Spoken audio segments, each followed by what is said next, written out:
I come from a military family. My dad was in the Navy. My mom was an overnight nurse, so they were both working. I was one of 3 kids. I had 2 older brothers. And even growing up on a military base where things were significantly cheaper, it still wasn't enough. So I grew up being food insecure. My family was on food stamps and we were going to the food shelves until I was about 10 years old.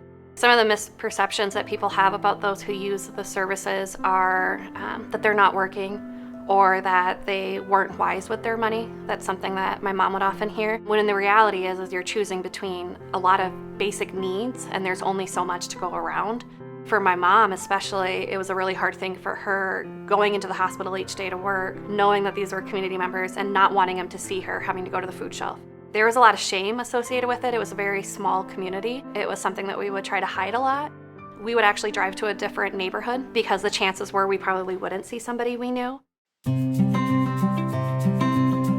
One of the biggest things that makes Valley Outreach different and that really brought me a lot of pride to say yes, to looking at being a board member and anytime I volunteer is the amount of dignity that's involved with it.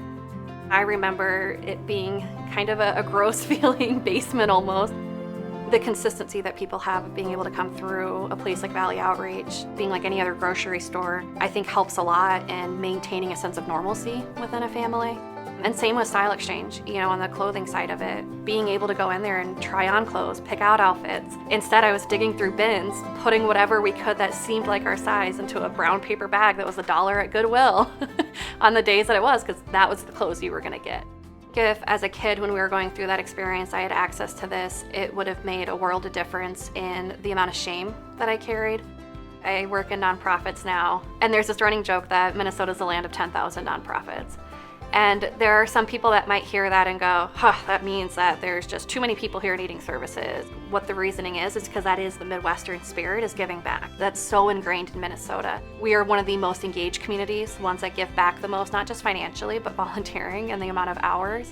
The food here that is being donated is making a difference. Every volunteer that's here is really making that difference. That speaks for itself, the reputation of the state, and people really caring about just helping out another neighbor, helping out someone else. As much as I'm honored to be on the board, I'm also real excited for the future when I'm not on the board anymore, but somebody who's walked through these halls to get their own services is actually sitting on the board because they've been able to get out of that.